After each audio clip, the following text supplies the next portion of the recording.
equal the whole function of something. So in this case, if we let u equal e to the x, everywhere that there's an e to the x is going to be placed with a u. So this becomes u squared minus 3u minus 4 equals 0. Who?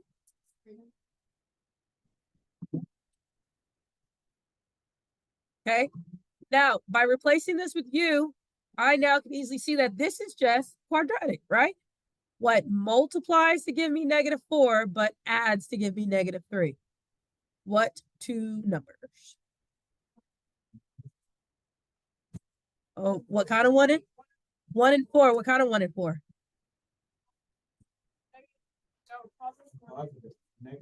A -4, because I need my result to be negative. So it will be u minus 4 and u plus 1 equals 0.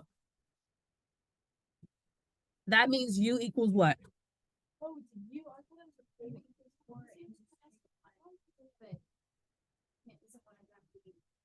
Exactly. Look at you killing it. So we get u equals 4 and we get u equals -1, which means now we're going to go back to being a exponential. What does u equal? What do we say u equaled? E to the x. So we have e to the x equals 4 and we have e to the x equals -1. This one can't happen, not possible. So we're done, right? Because this will produce an extraneous solution. That's because your negative cannot have a, your exponential can't have a negative result. Does that make sense? So this one, we would stop. However, this one we can continue to solve. And how do I solve that? We're going to take the oh my gosh, look at you. We're going to take the natural log. In order to cancel out e, we take the natural log. I'm going to take the natural log of e. What I do to one side, I have to do to the other. So this cancels. I'm left with x equals the natural log of 4. And that is my exact answer. We're going to approximate it.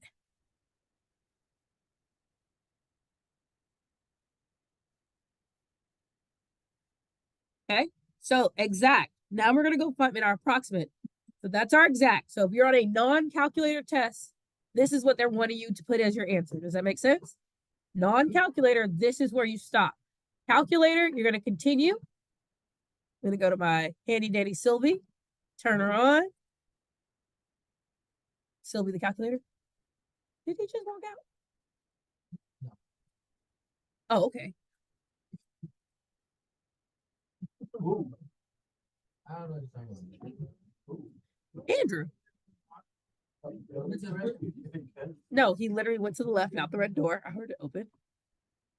Okay, that was so weird. And I see him walking. I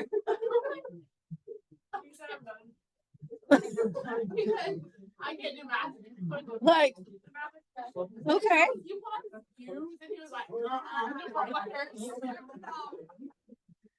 Okay.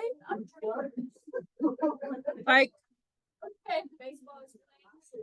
all right. So, my approximate value would be 1 in. There we go. Okay. How do we feel about putting it in to approximate? All right. Now it says we're going to support our answer graphically. Remember, we talked about this yesterday. When you're supporting your answer graphically, that means you're going to y equals.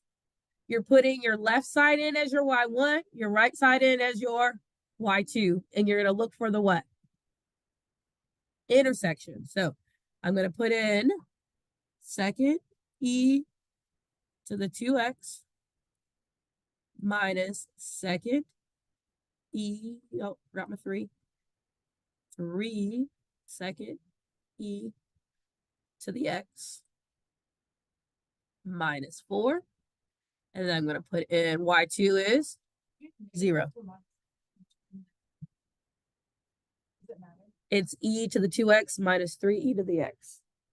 My exponents aren't negative. Oh, well, I was trying to make two on the thing. Oh. And now I'm going to go to graph. Because my right-hand solution is 0. Yeah. There's going to be a 0. See my red line? So you're going to go second, trace, 5. Is this the graph? Is this the graph? You want me to guess? Yes. And it's going to think. And were we right? We're geniuses.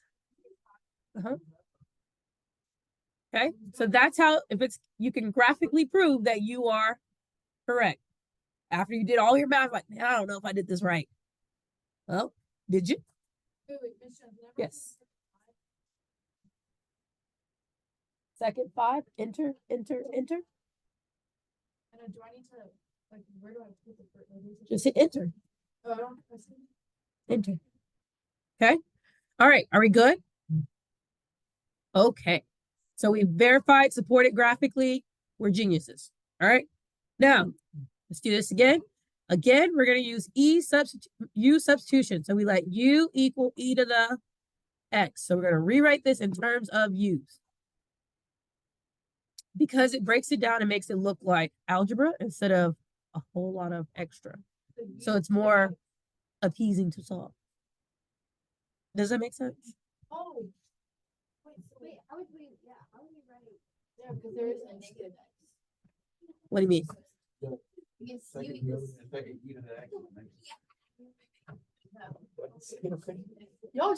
We're just gonna put it in the denominator.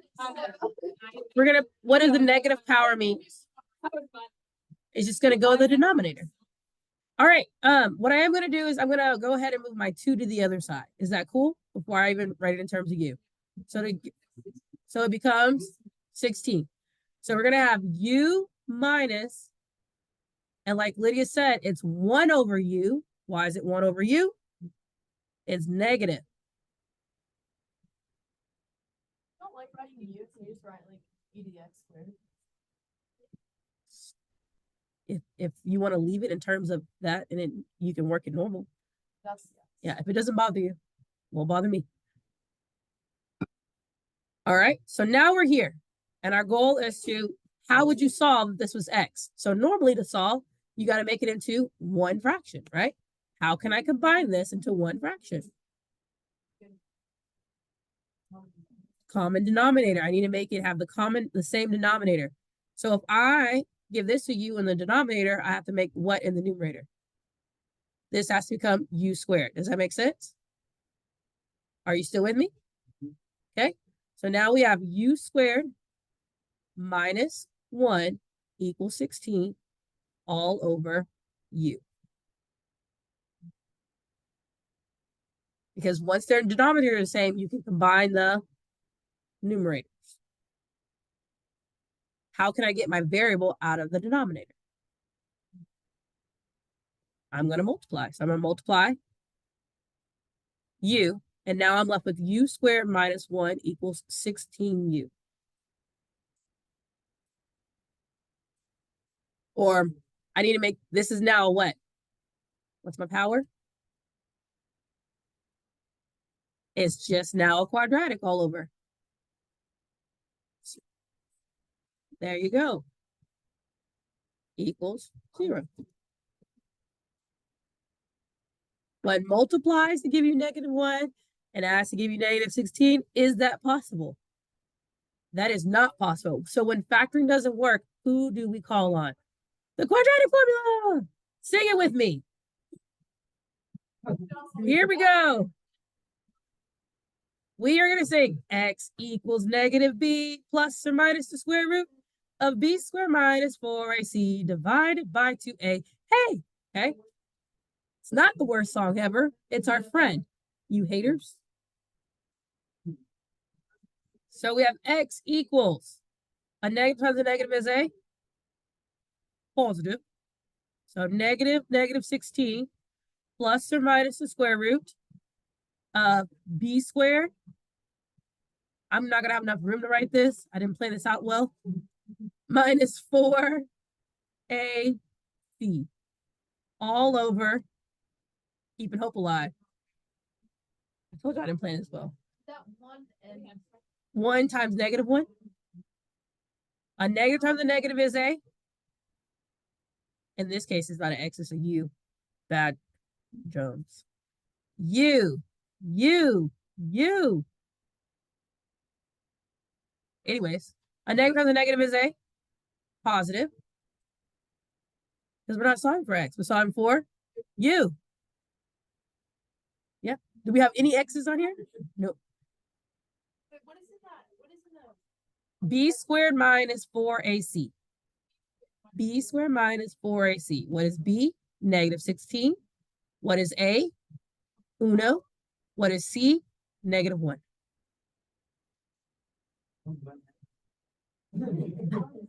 So it's just weird. That was really weird. Like, he wasn't upset. Like, we just like shut the door and it was like, wait, he's gone. And he just walked in. All right. Did you get the app minus? Not yet. Don't. Minus 4 times 1 times negative 1. All right, what's 16 squared? 256. Is that what I heard? And negative 4 times 1 times negative 1 is positive 4. All over 2. So u equals 16 plus or minus the square root. Oh, got a little funky. Now, I personally would hope that they would not give you this on a non-calculator. I would hope they wouldn't, but I wanted to make sure that this is the extent of how hard it would get. Does that make sense? Again, I hope that they wouldn't do it to you. That they wouldn't.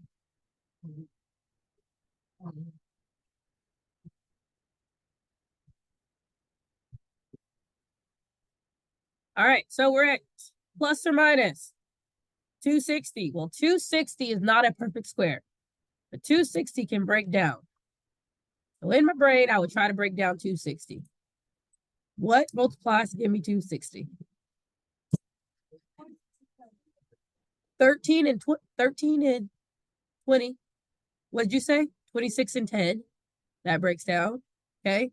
But if I do 13 and 20, that means there's a 4 in there, right? Let's do that one. If you don't remember how to break down thingy-boppers numbers, if you have 13 and 20, 13 is prime, so you leave it alone. Does that make sense? 20 is 4 and 5, so 5 again, you're going to leave it alone. But you can take the square root of 4. And what is the square root of 4? 2. So what's left on the inside? And that makes what? That does not make 18. It's multiplication. 65. There we go. So we have 2 square root of 65 all over 2. So my final and exact answer would be u equals 8 plus or minus the square root of 65.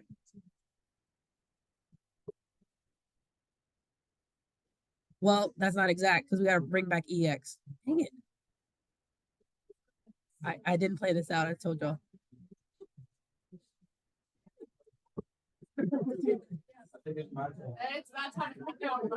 Don't walk out.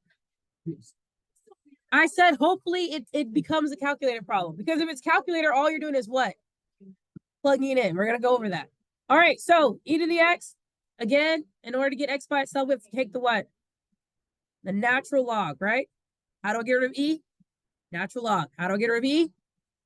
Let's try it again. How do we get rid of e? Natural log. Thank you. So x equals the natural log of, there's 8.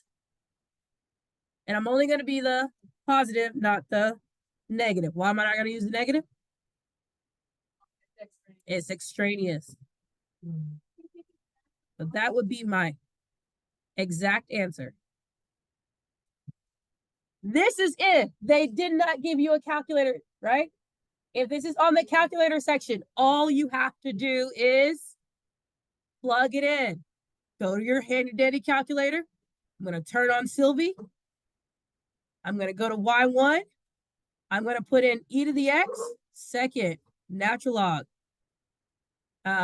x, or over, minus second natural log, negative x, and it's going to equal 16. Does that make sense?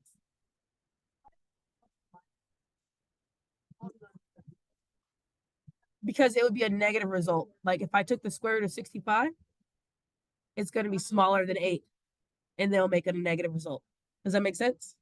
I mean, it'll be greater than 8 because 64 is 8, so therefore the square root of 65 has to be greater than. So using math logic. All right, I'm going to go ahead and change my window because I know that my Y max is at 10 and I need it to be at least 16. Does that make sense? Otherwise, I cannot touch that. So I'm going to make it into 20. I'm going to hit graph. I'm going to let Sylvie draw. She draws real slow, very slow. I don't know why she draws so slow, but don't worry. She gets the job done. She's loyal. Bam.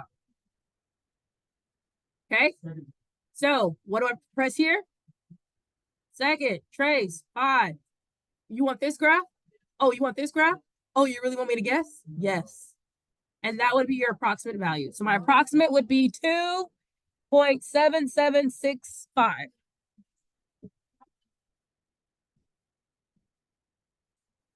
You shouldn't. It won't work. I was doing a problem last night and it was like, oh. You just got to arrow up. You arrow up to the next graph. Yeah. It's enter, up, enter, up. Forgot about that. Yeah. Once I upgraded Sylvie, I got a little fancy on you. Got a little fancy. All right. So our approximate, according to Sylvie, is 2.7765.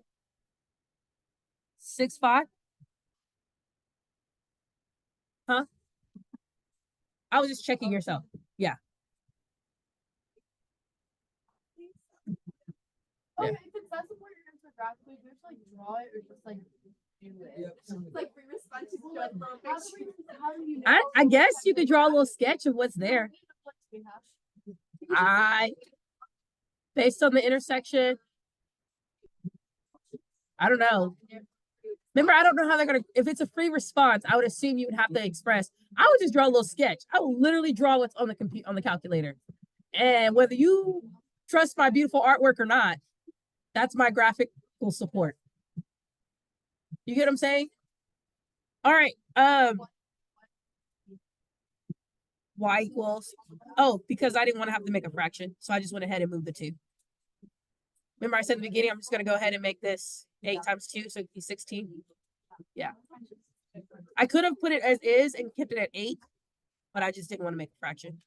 What did you plug into the Y equals?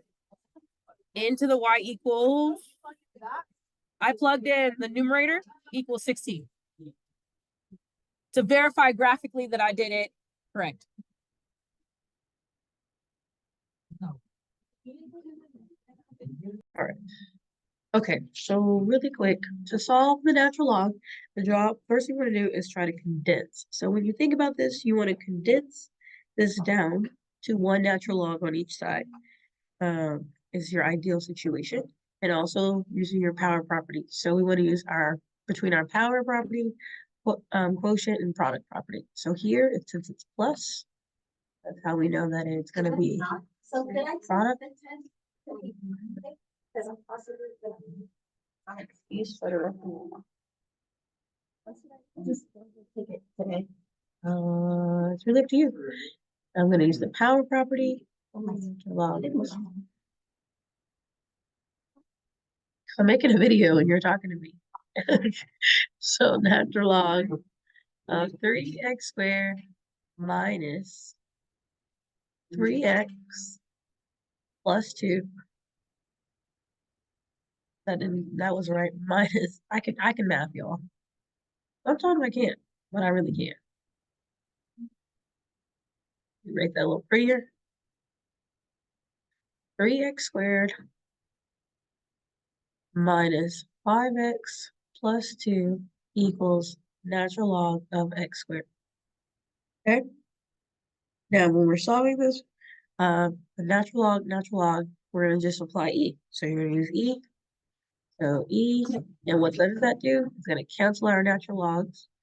And now all we're left with is 3x squared minus 5x plus 2 equals x squared. In order to solve a quadratic, it must be equal to 0. So we're going to subtract x squared And we're left with 2x squared minus 5x plus 2 equals 0.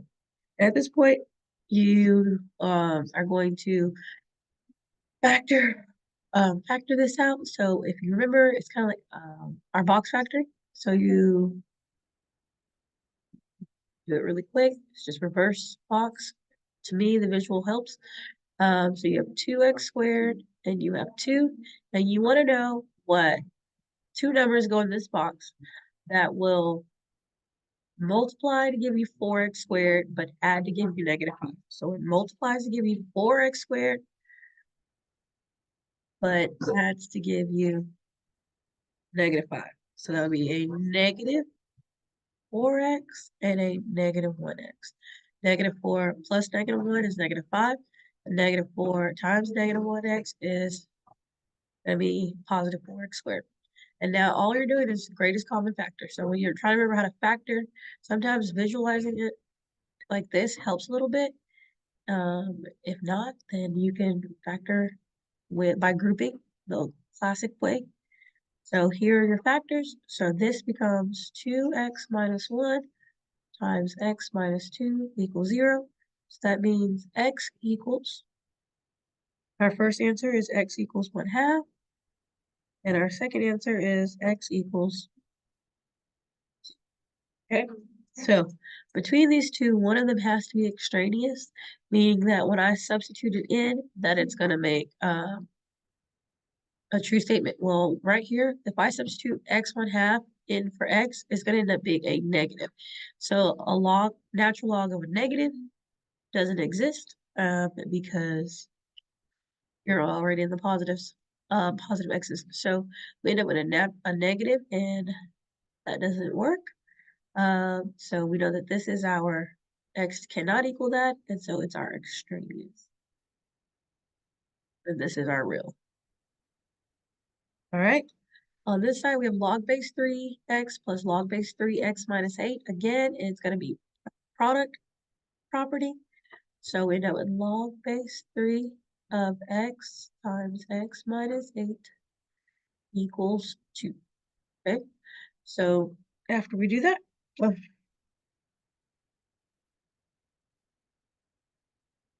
we're going to raise it to the third power.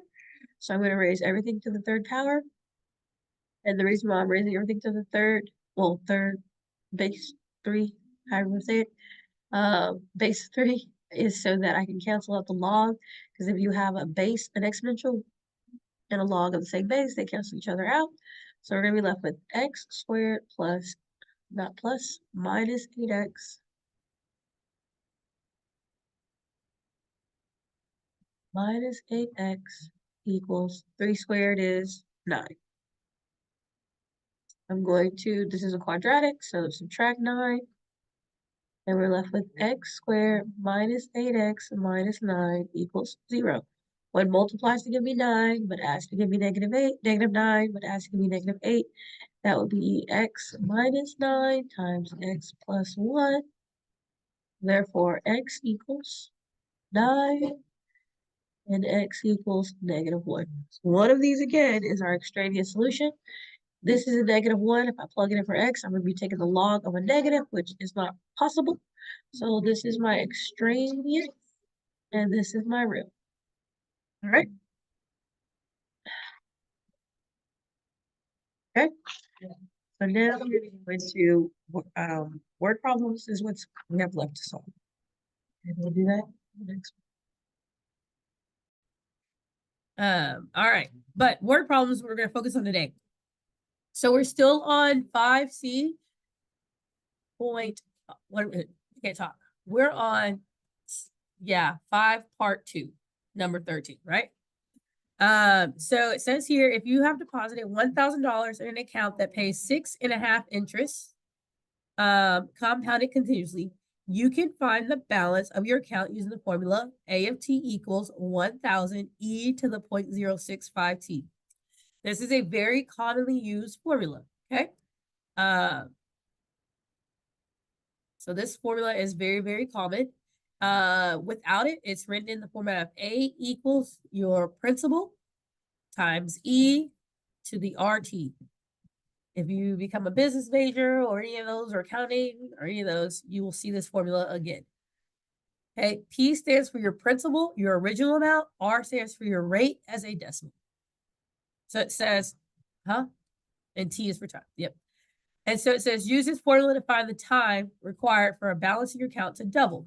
So currently you're at 1,000. To double means that it's going to be at 2,000. So you're looking for how long will it take you to get $2,000 following 1,000 e to the 0.065 t. Okay, and we're going to use the calculator to do this, but before we do that, we want to get t by itself. So the first thing you're going to do is undo your multiplication. So to undo multiplication, we're going to divide. And we're left with 2 equals e.065t. Okay, now we want to undo our e. How do I undo e? Natural log. We're going to take the natural log of both sides. That's going to cancel that out, and we're left with natural log of 2 equals 0.065t. T is almost by itself. What do I do to get t by itself? Divide.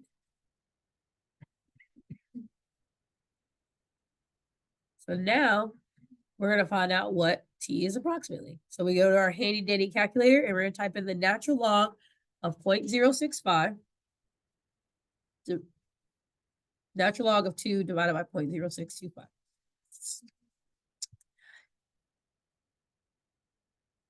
Turning on Sylvie. She's been working today. Natural log of 2 divided by 0.065.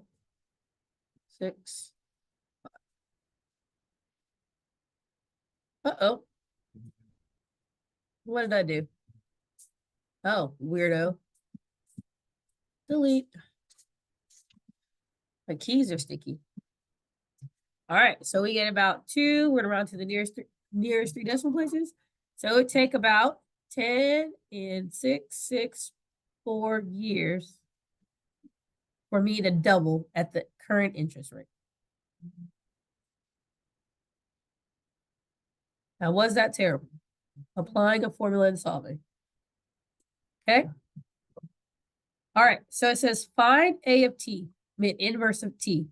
So this -1 means I'm looking for the inverse. When you're looking for the inverse, that means instead of it being in terms of time, it's going to be in terms of your amount. So you can, to find that, all we're going to do is switch our A and t, right?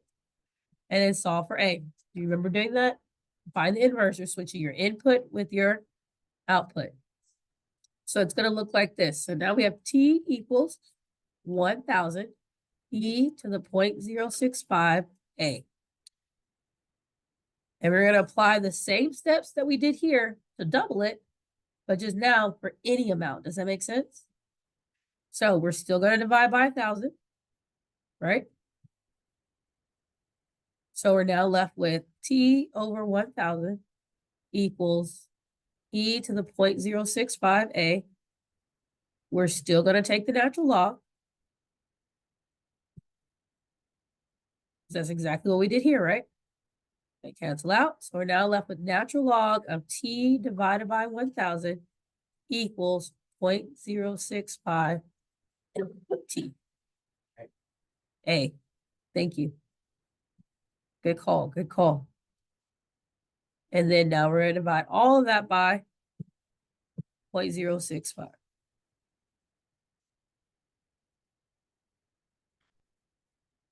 Now, we can clean this up a little bit. So, A inverse of t equals, if I have anything divided by 1,000, that's the same thing as saying that I'm going to, anyone else? Multiply by what? 0.001. So 1,000th is the same thing as 0.001, right? Do we agree with that? And then divided by 0.065. So that is my inverse.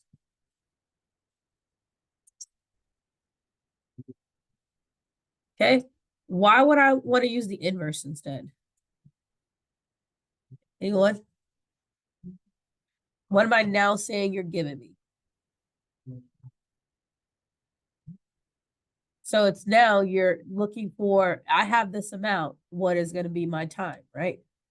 So it's what a balance is years. So it's going to be our time in years, right? A inverse of T is the years. And let me know if this is not grammatically correct, guys. When a balance and account is known or reaches balance, when a balance in the account is reached. No, balance in account is known. Blame it on the date, Will, okay? If I did not make grammatical sense. So now, if I know my balance, what's really I'm plugging in is T now is your amount. So we would plug in, like, for example, 2,000. We would have plugged in 2,000 and found the amount. So, for example, if I told you I want to save $5,000, you could use the inverse to say, okay, it's going to take you this amount of time to save $5,000. With my calculator. So if I wanted to save $5,000, I would be using natural log of 0.001 times 5,000. Okay, cool. I'll go over there. Oh, okay. Just want to keep me on my toes. Divided by 0.065.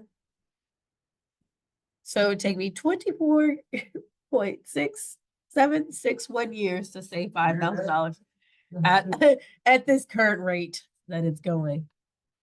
Okay. All right. It's going to take me a minute to get to $5,000. It's going to take a little bit of time. Just a little bit. Okay. Just a little bit. All right. Okay. But yes, so that's how solving and using the formula. So what if I wanted to graph and compare the inverse? So with the inverse now, that means that time is your y-axis, right? And then your amount in dollars, dollar bills, y'all, is your x-axis.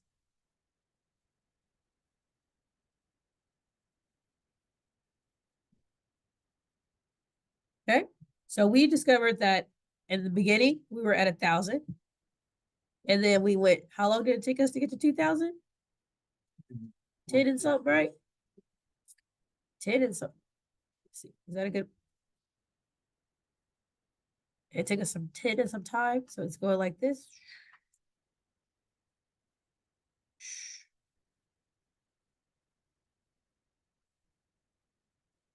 Guys, my 10 is way off. It says, look. I tried, guys. I tried. Just got a lot of myself. There you go. It's close enough, right?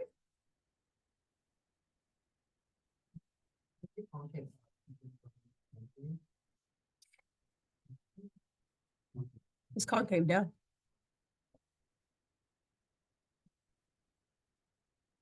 Because it's a log. The inverse is a log. Right? Natural log of 0.001. Yeah. All right. And then it says here, using this, explain the meaning if I ask you for the inverse of 1,500, A inverse of 1,500. What does that mean? What am I asking for? What does 1,500 represent? The amount. So I'm asking, how long would it take me to get to 1,500? So how long would it take me?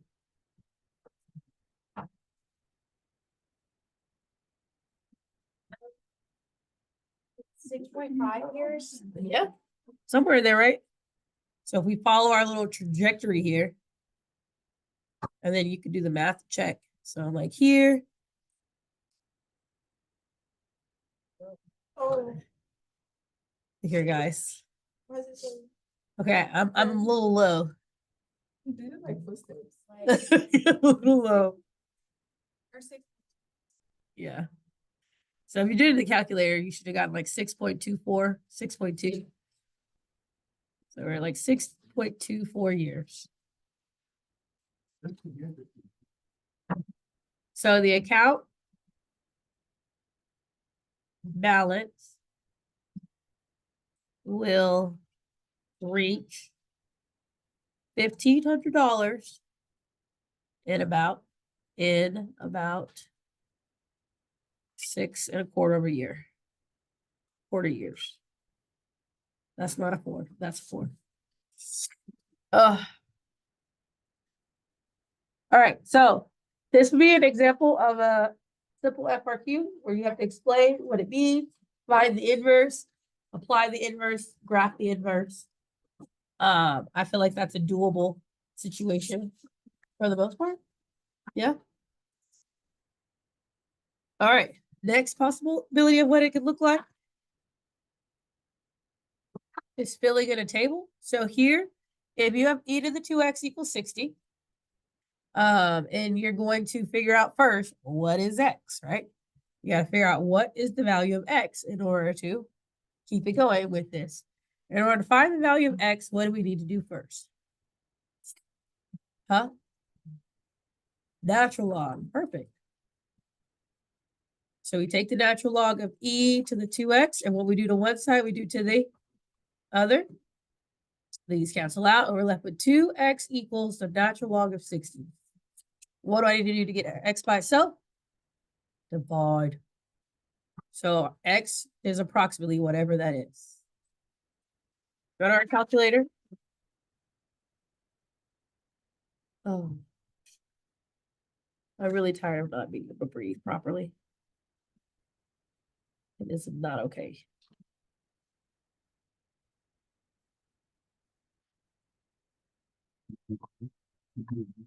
Yeah, we get 2.047.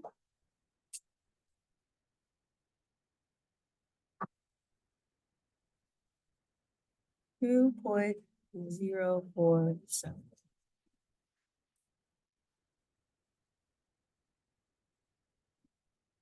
All right, and then at this point now, I just want you to be able to just fill in and find the values of all these x's. And if I'm just finding the value of x, what does that mean I'm doing? I'm just substituting in. Does that make sense? Yeah. Can we confidently substitute values in? Yeah. I think you can too. I personally believe you can. I believe in you. Sorry. Monday. No, it's not until Monday.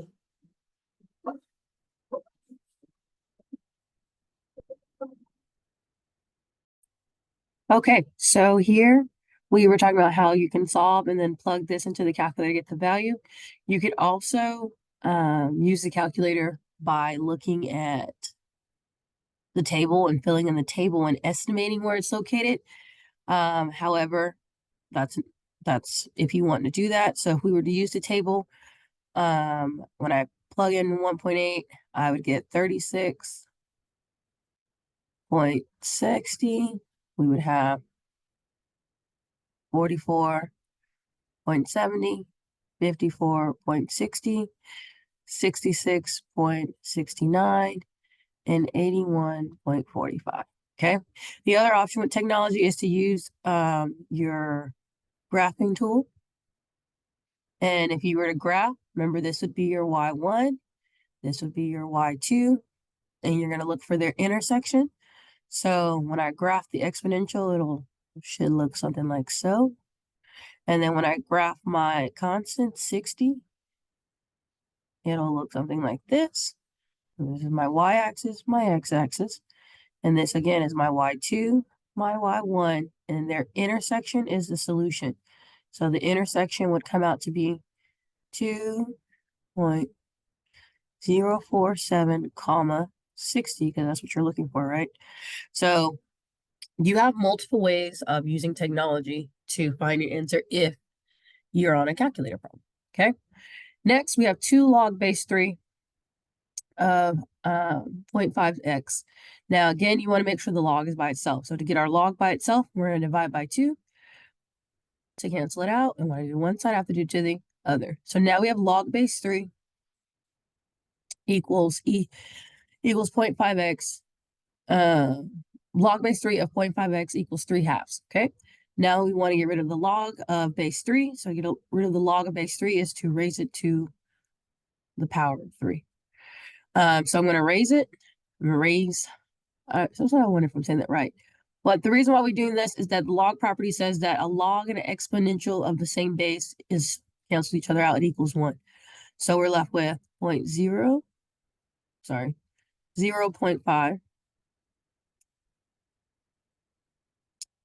0.5x equals 3 to the 3/2. Okay, if you're using a calculator, there's no point of you trying to simplify that, rewrite it, leave it as 3 to 3/2.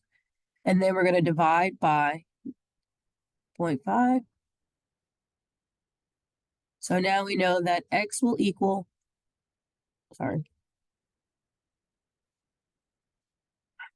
2 times. The reason why I'm saying 2 is because dividing by 0.5 is divided by 1/2. When you divide by a fraction, you multiply by the reciprocal. So it becomes 2 times 3 to the 3/2 is my exact answer. And I'm going to plug it in the calculator to find my approximate.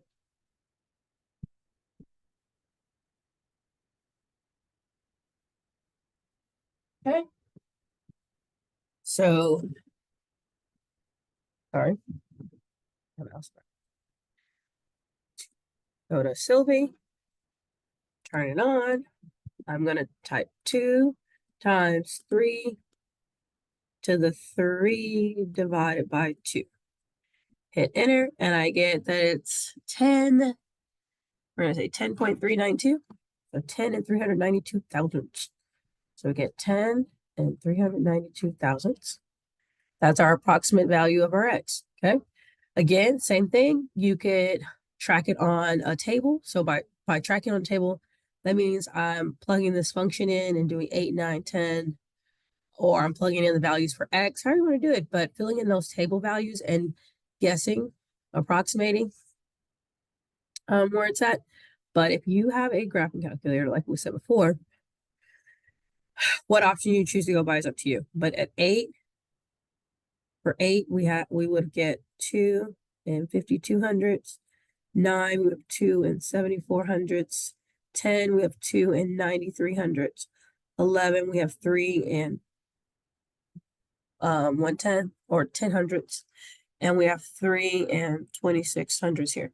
Now, so that lets us know that our solution is somewhere between 10 and 11, right? Lastly is graph. So graphically, what you would put in, so your y1 would be your, either one, you can leave it as is, but your left side is your y1, your right side is your y2.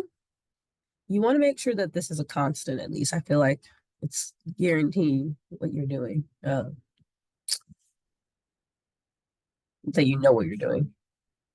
So I'm going to draw my little XY plane in. This time, it's a log function. So we're coming up.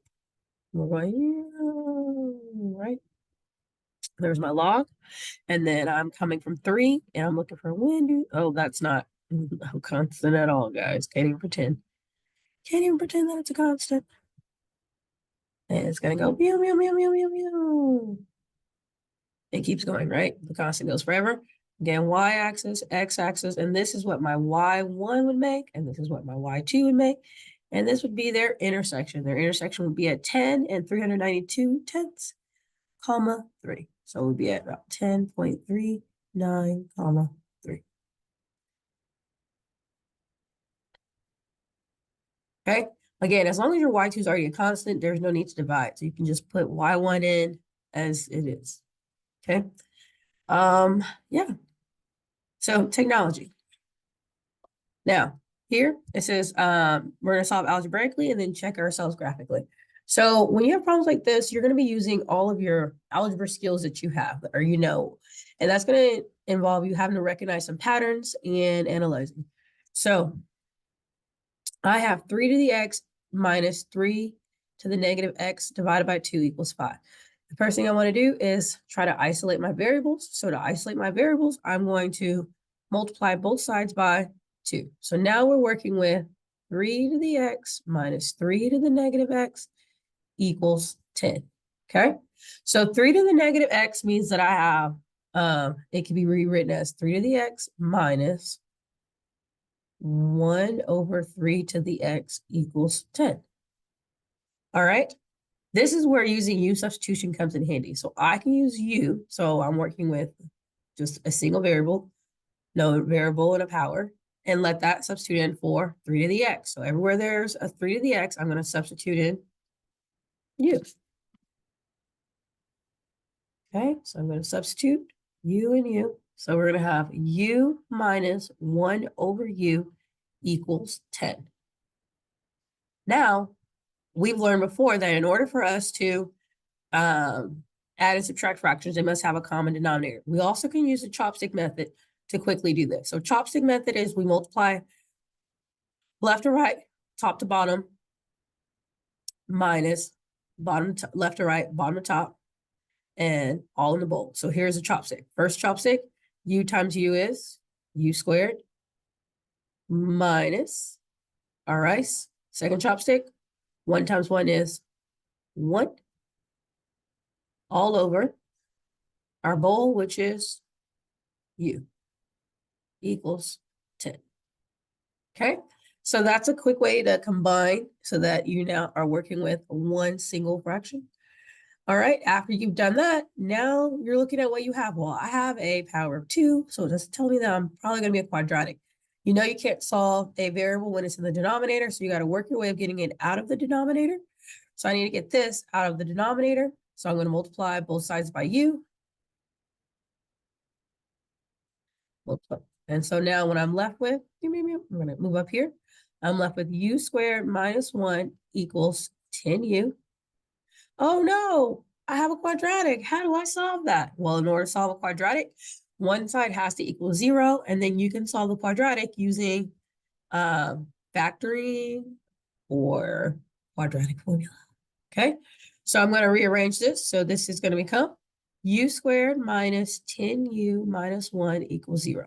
Now, there's nothing that multiplies to give me -1, but adds to give me -10. So I can't factor. So that leads me to doing the quadratic formula. So for quadratic formula, recall that it's your A, your B, and your C coefficients and constant. And then it's going to be your x equals -b plus or minus the square root of b squared minus 4ac divided by 2a. Hey, but in this case, we're solving for u. So u equals -b plus or minus the square root of b squared minus 4ac divided by 2a. Okay, so we're going to keep simplifying this, and we get 10 plus or minus the square root of 100 plus 4 all over 2.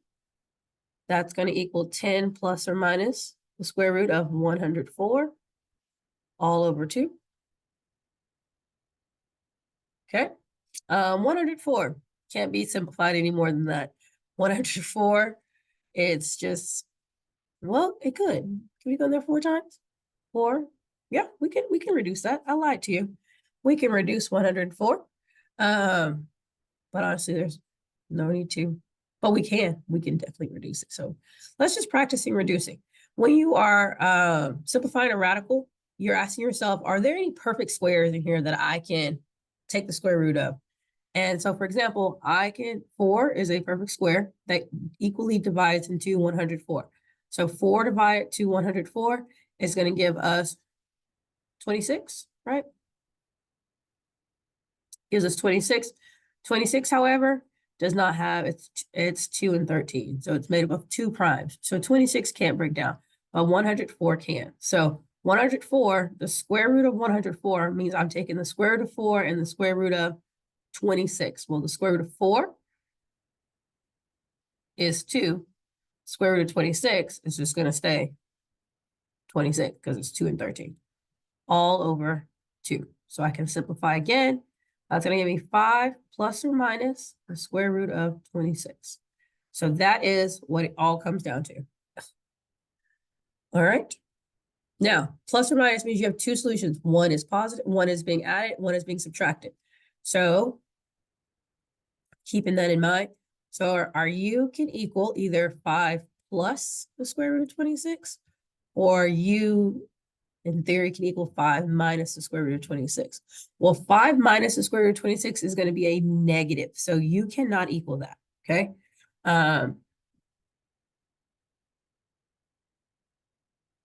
And the reason being is that our exponential cannot equal a negative value.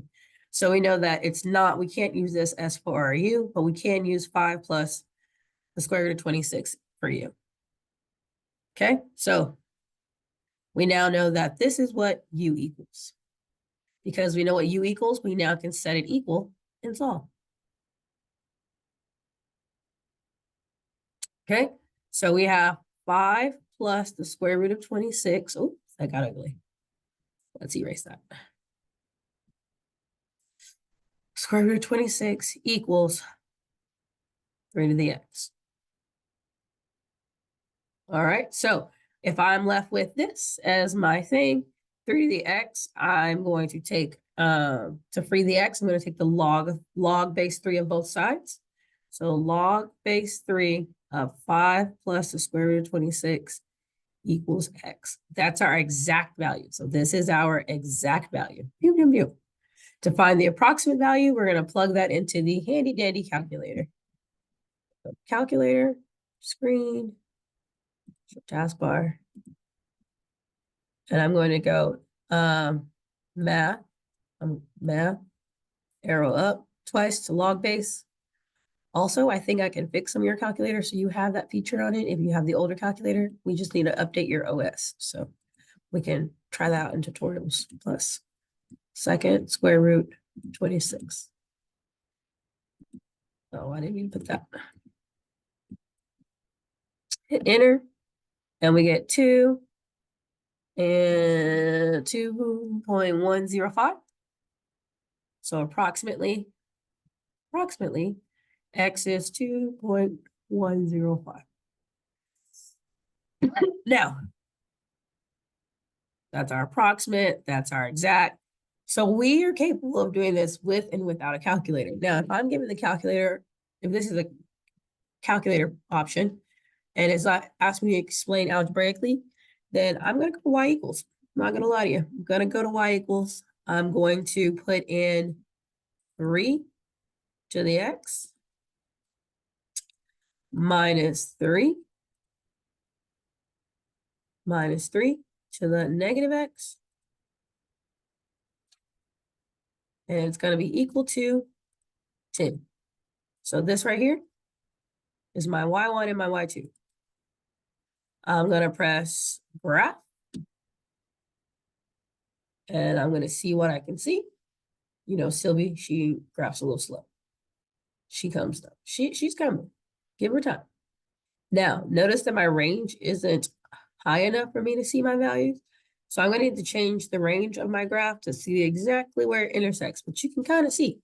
So I'm going to change my range by clicking window. And we're going to boost it up from 10. It doesn't really matter how high I go, but I'm going to go ahead and jump as high as 20. I went on the X. You saw nothing. You saw nothing. Let me stop graphing. Go to y equals. I said range, and I clearly did not change the range of my graph. I'm only going to be 15 now.